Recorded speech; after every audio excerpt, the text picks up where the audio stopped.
MSJBZ Media, Stronger Together.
Halo sahabat Ministerial Sponsors Jakarta Banten Conference dan sahabat Ministerial Sponsors dimanapun kita berada, salam sejahtera bagi kita semuanya.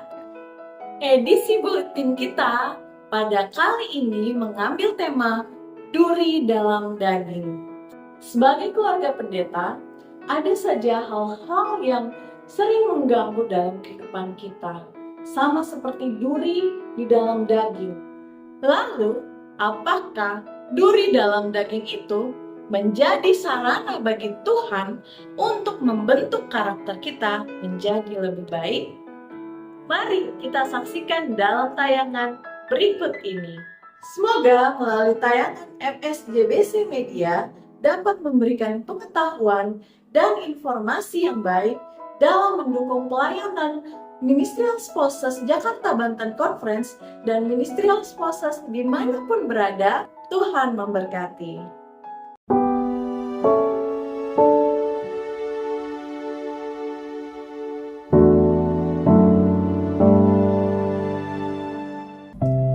Shalom sahabat Ministerial Sponsors yang dikasihi Tuhan. Saya Vikolia Rusli dan saat ini saya akan membawakan renungan singkat yang saya beri judul Duri dalam Daging. Mungkin kita sudah tidak asing lagi dengan istilah duri dalam daging. Mungkin juga kita pernah mengalaminya. Sebenarnya apa definisi duri dalam daging? Kalau kita definisikan, sebenarnya duri dalam daging itu ialah suatu permasalahan atau hal, keadaan, situasi yang kita sedang alami, yang membuat kita tidak nyaman, kesulitan, ataupun menderita. Dan bisa saja hal itu hadir dalam bentuk misalnya permasalahan hidup, sakit penyakit, ataupun hutang piutang. Bahkan mungkin kehadirannya merupakan seseorang ya di dalam kehidupan kita. Mungkin keluarga kita, teman kita, ya sahabat kita, ataupun rekan kerja kita, mungkin juga jemaat yang sedang kita layani. Dan kalau kita hubungkan di dalam Alkitab, kita dapat melihat ada satu tokoh yang pernah mengalami duri dalam daging. Tokoh tersebut ialah Rasul Paulus. Kita tentu mengetahui ya, Rasul Paulus adalah seorang tokoh yang sangat luar biasa digunakan oleh Tuhan Allah kita.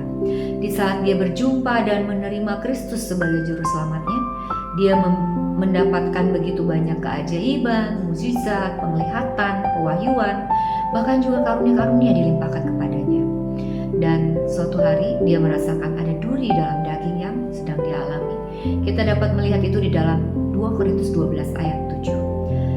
Memang tidak diceritakan secara detail apa yang dimaksud Rasul Paulus dengan duri tersebut. Tetapi para ahli Alkitab mengatakan, menduga-duga mungkin yang dimaksud duri tersebut adalah penderitaan, penganiayaan yang dialami oleh Rasul Paulus. Karena pada saat dia menginjil, dia menerima banyak penolakan, dia juga disiksa, bahkan dia juga pernah dipenjara. Sedangkan ahli Alkitab lainnya menduga duri tersebut ialah masalah dalam kesehatan Paulus yang menghalangi membatasi pelayanannya. Tetapi apapun itu, kita tahu Rasul Paulus berdoa memohon kepada Tuhan, biar Tuhan mengangkat duri tersebut. Tapi sayangnya Tuhan tidak memberikan jawaban seperti yang Rasul Paulus minta. Gantinya, Tuhan memberikan hadiah yang lebih luar biasa lagi dari sekedar mencabut duri tersebut. Tuhan Allah kita memberikan kasih karunia dan anugerah kepada Rasul Paulus, sehingga kita dapat melihat walaupun duri itu masih dirasakan dialami oleh Paulus, tapi itu tidak menghalangi dia untuk tetap bergembira, bersemangat, bersukacita di dalam menjalani kehidupan bahkan pelayanannya. Dan kita juga dapat melihat betapa Rasul Paulus ini dapat melihat ya di dalam kelemahan dia katakan dia melihat kuasa Tuhan itu luar biasa dia rasakan. Dan bukan hanya itu saja, dia juga bersyukur kepada Tuhan karena ternyata dia dapat mencari manfaat dari duri tersebut. Dia mengetahui bahwa sebagai rasul Tuhan dia menerima begitu banyak karunia dari Tuhan Allah kita, dan itu bisa saja membuat dia memiliki kesombongan rohani, tetapi dengan duri tersebut dia merasakan bahwa itu membentuk karakternya untuk tetap menjadi orang yang rendah hati dan tidak sombong. Jadi luar biasa ya, Rasul Paulus ini dalam keadaan tidak nyaman pun dia dapat mencari hal positif dari hal tersebut. Tokoh kita yang kedua adalah Daud, di mana kita dapat melihat bahwa Daud adalah orang biasa, rakyat biasa, dan dia gembala biasa. Tetapi yang luar biasa dari Daud adalah dia dipilih dan diurapi oleh Tuhan. Setelah dia diurapi, kita dapat melihat dia dapat mengalahkan Goliat, musuh bangsa Israel dengan sangat mudahnya. Tentunya semua itu dengan kuat kuasa dari Tuhan semata. Setelah dia mengalahkan Goliat, kita dapat melihat bahwa Raja Saul mengangkat Daud menjadi menantunya. Hubungan yang tadinya terjalin baik antara mertua dan menantu akhirnya menjadi hubungan tidak baik. Karena apa? Karena banyak orang-orang yang memuja-muja Daud. Mereka mengatakan bahwa Daud ini luar biasa. Dia bisa mengalahkan musuh bangsa Israel berlaksa-laksa, sedangkan Raja Saul hanya mengalahkan beribu-ribu. Sehingga apa yang diucapkan oleh orang-orang banyak ini membuat Raja Saul menjadi panas hati. Dia mulai merasakan iri hati, cemburu, dendam, dan akhirnya timbul keinginan untuk membinasakan Daud. Padahal Daud selalu melakukan apa yang baik kepada mertuanya. Mulailah Daud hidup dalam ketakutan, teror, kepedihan, dan kesedihan karena dia tidak tahu apa salah dia sesungguhnya, sehingga Raja Saul hendak membinasakan dia. Tetapi yang dia tahu, dia harus menyelamatkan diri, sehingga dia mulai melarikan diri dari satu kota ke kota yang lain. Itu dialami oleh Daud sampai bertahun-tahun lamanya. Dia sangat ketakutan terhadap mertuanya sendiri. Walaupun Daud sebenarnya mempunyai kesempatan beberapa kali untuk dapat membinasakan Raja Saul, tetapi Daud tidak ingin mengotori tangannya untuk dosa tersebut, karena Daud adalah orang yang tahu akan perintah Tuhan dan dia menuruti perintah Tuhan. Dia tahu Tuhan mengatakan bahwa tidak boleh engkau menjamah orang yang sudah diurapi oleh Tuhan, sehingga dia tidak ingin melakukan hal yang tidak berkenan di hadapan Tuhan. Gantinya itu Daud menyerahkan pergumulannya kepada Tuhan. Dia meminta agar Tuhan membela perkaranya, dan kita dapat melihat akhirnya Tuhan membela apa yang Daud rasakan, sehingga Raja Saul akhirnya meninggal dunia. Dan setelah itu Daud naik tahta menjadi raja bagi bangsa Israel. Ibu-ibu Shepherdess yang dikasihi Tuhan, melihat kisah Daud, mungkin kita bertanya-tanya mengapa orang yang dipilih Tuhan, yang diurapi Tuhan, mengapa Tuhan membiarkan Daud hidup dalam tekanan, teror, kepedihan, kesedihan bertahun-tahun lamanya? Mengapa Tuhan tidak langsung bertindak saat itu juga? Mengapa Tuhan membiarkan ini terjadi kepada Daud? Jika kita membaca di dalam buku Nubuat Alfa dan Omega Jilid 2 halaman 302, kita dapat mendapatkan jawabannya di sana. Dikatakan bahwa Tuhan membiarkan keadaan yang tidak nyaman itu terjadi dialami oleh Daud karena Tuhan mempunyai rencana sangat indah kepada Daud.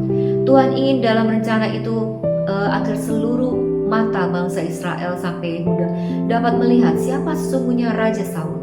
Dia bukanlah orang yang tepat untuk menjadi raja bagi bangsa Israel, karena begitu banyak keputusan-keputusan yang dibuat oleh Raja Saul adalah keputusan yang tidak bijaksana dan tidak dapat dipercaya, tidak dapat dipertanggungjawabkan. Dan dia sudah membawa hati rakyatnya menjauh daripada Tuhan. Berbeda dengan Daud begitu banyak hal-hal yang baik yang dia laksanakan. Tugas-tugas yang diberikan kepadanya dia dapat laksanakan dengan baik. Keputusannya sangat bijaksana, dan dia dapat mengalahkan semua musuh-musuh bangsa Israel dengan mudah karena dia diurapi oleh Tuhan. Jadi dalam keadaan tidak nyaman sekalipun, kuasa Tuhan tetap menyertai Daud. Ibu-ibu Shepherdess yang dikasihi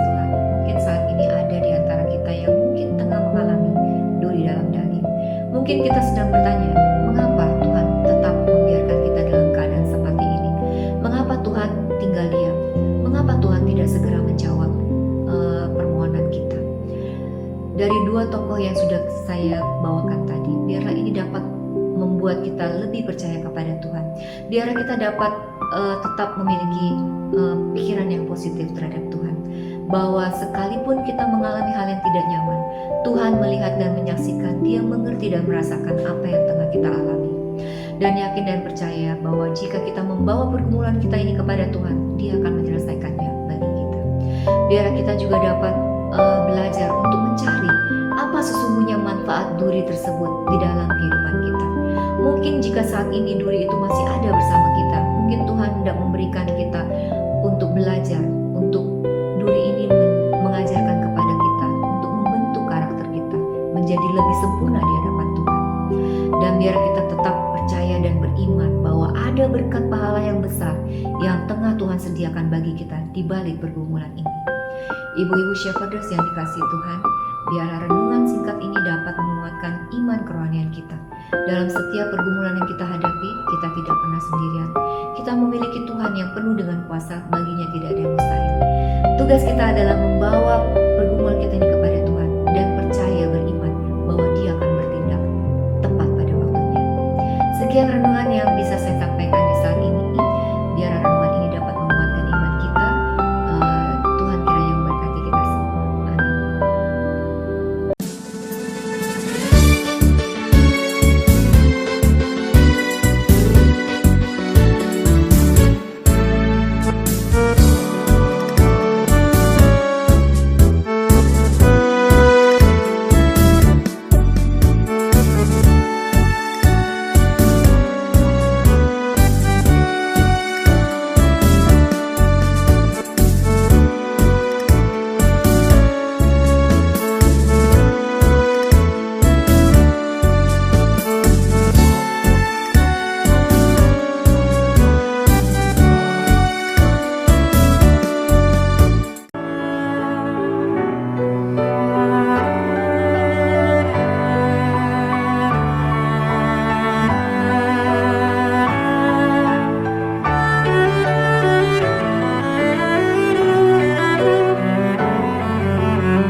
Shalom, salam sejahtera bagi kita semua, khususnya bagi sahabat-sahabat Ministerial Spouses yang saya kasihi. Perkenalkan, nama saya Ramayani Siomlim. Saya anak ketujuh dari 7 bersaudara. Saya tamat keperawatan dari Surya Nusantara tahun 2009. Saya istri dari pendeta muda Wilhad Purma. Kami menikah tanggal 30 Oktober 2016 dan sampai saat ini kami masih menunggu karunia seorang anak di tengah-tengah rumah tangga kami. Perjalanan kehidupan kami hingga memutuskan boleh melayani sebagai pendeta cukup unik. Suami saya sebelumnya lulus sarjana ekonomi dari perguruan tinggi Surya Atma Nusantara pada tahun 2011. Dan beliau sempat bekerja di beberapa perusahaan hingga pada tahun 2021. Kami sepakat untuk mengabdikan diri dalam pekerjaan pelayanan dan suami saya menyelesaikan pendidikan sarjana filsafat pada bulan Mei 2024. Pelayanan kami dimulai sejak Juli 2024. Pertama kami dipanggil untuk menjadi asisten gembala di Jemaat GMHK Ben Hill. Oktober 2024 kami mendapat panggilan sebagai Global Mission Pioneer GMP di Jakarta Banten Conference dan ditempatkan di daerah Kabupaten Serang, Kecamatan Keragilan. Januari 2026 kami mendapat penugasan untuk mengembalakan cabang sekolah Sambat Citra Maja City hingga saat ini. Ketika telah terjun langsung dalam pelayanan ini, saya menyadari bahwa tugas ini bukan yang mudah untuk dilaksanakan. Dengan pengalaman yang masih begitu minim, tentu banyak kendala yang saya rasakan ketika harus menempatkan diri saya sebagai seorang pendeta. Namun, Tuhan mengetahui semua keterbatasan dan kekurangan saya, dan Tuhan tidak pernah gagal untuk menolong dan menguatkan saya. Tuhan mau menggunakan kita, saya dan sahabat-sahabat minister seposes, dalam mengemban tugas pelayanan kita masing-masing, baik di dalam rumah tangga, di lingkungan di mana kita berada, terlebih di tengah-tengah jemaat di mana kita melayani. Tuhan Yesus memberkati.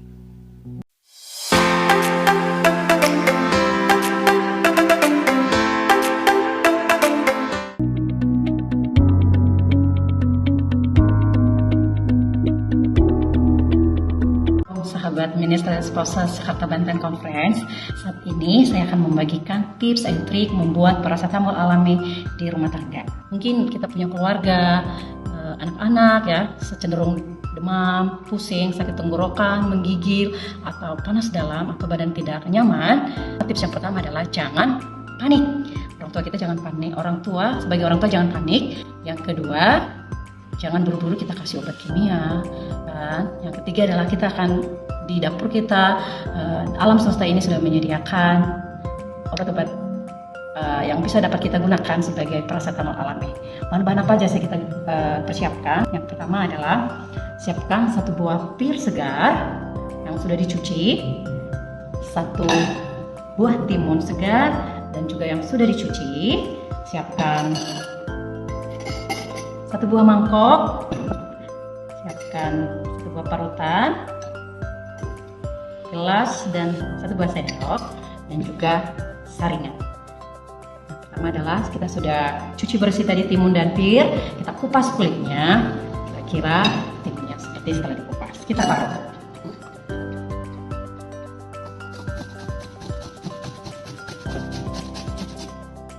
Kita parut sampai habis airnya.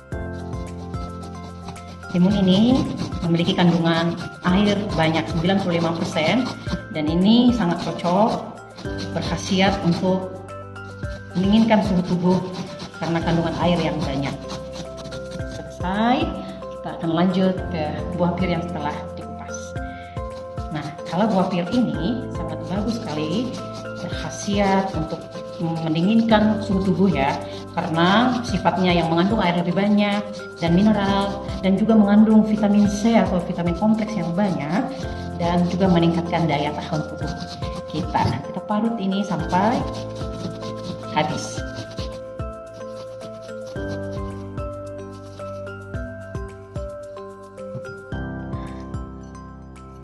Setelah itu kita saring kuningnya. Kita hanya butuh airnya saja.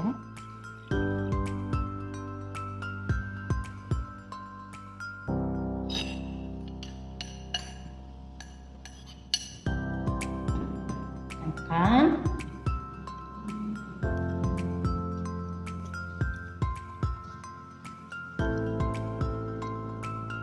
Sampai merasa airnya sudah habis, kita cepat dari sari ini.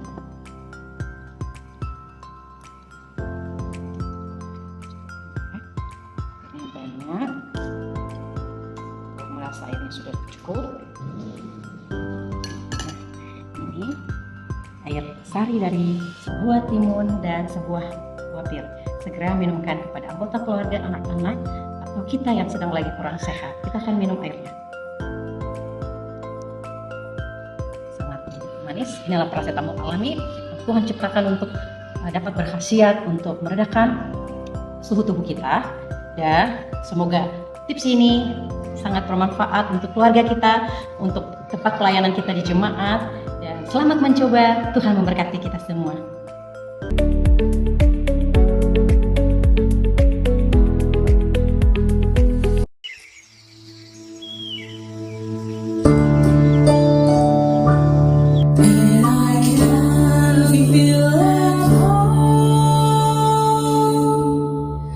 It is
Salam damai sejahtera buat kita semua, Ministerial Services Jakarta Banten Conference.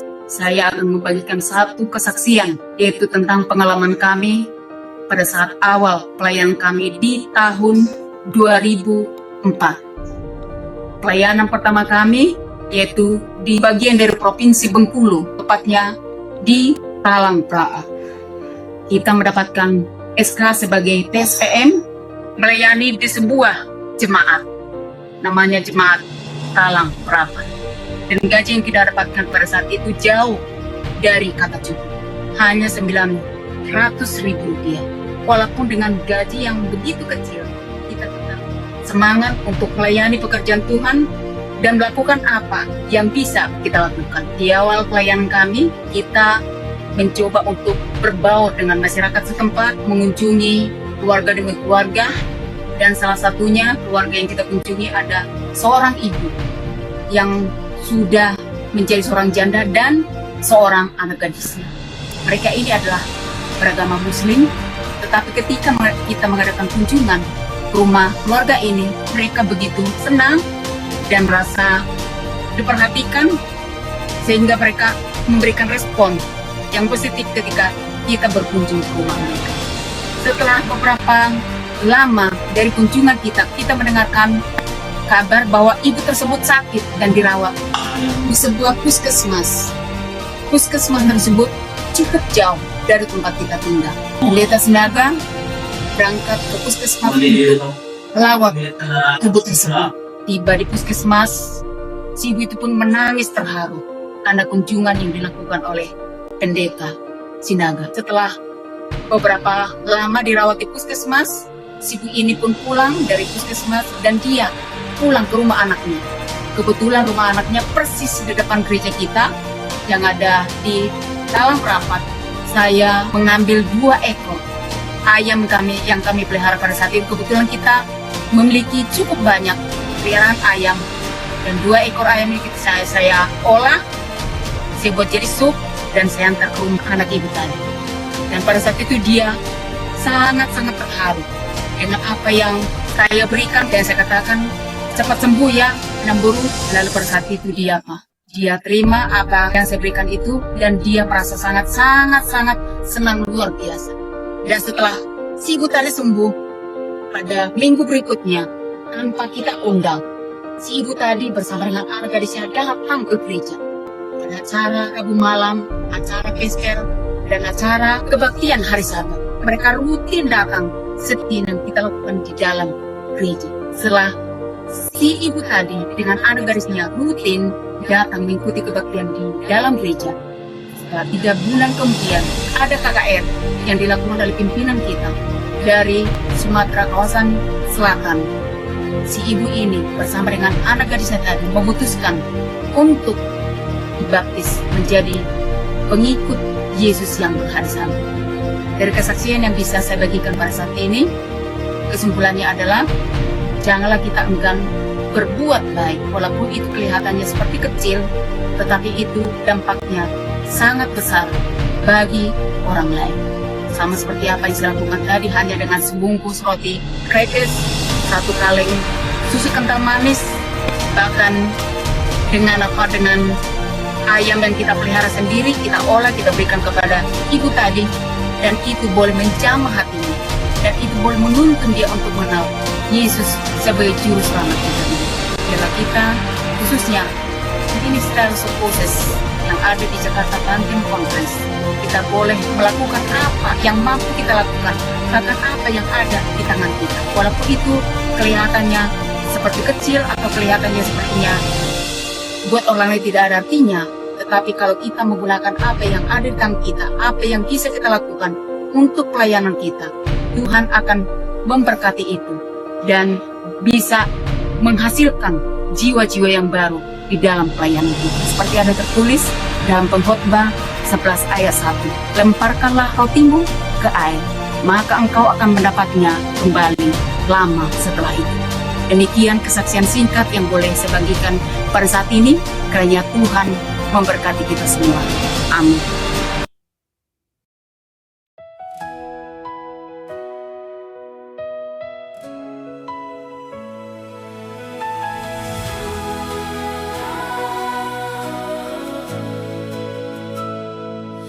woke up to the morning light, breathing in a brand new life. Little moments, little grace, smiles I never wanna waste. Even through the stormy days, love still found 1,000 ways. Now my heart can finally say I'm thankful every day. For every door that opened wide, for every tear that made me wise. I see the beauty in the test. Now I know that I am blessed. Grateful, thankful, blessed, with the little peace inside my chest. Every heartbeat, every breath reminds me I am truly blessed. Grateful, thankful, blessed, even when life gets a little mess, I still dance through every step, 'cause I know I'm truly blessed. Sunset skies and midnight prayers, love and hope are everywhere. Holding on to simple things, the joy a quiet moment brings. Family voices, laughter loud, tiny dreams inside the clouds. Every season, every chance feels like heaven in my hands.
MSJBZ Media, stronger together.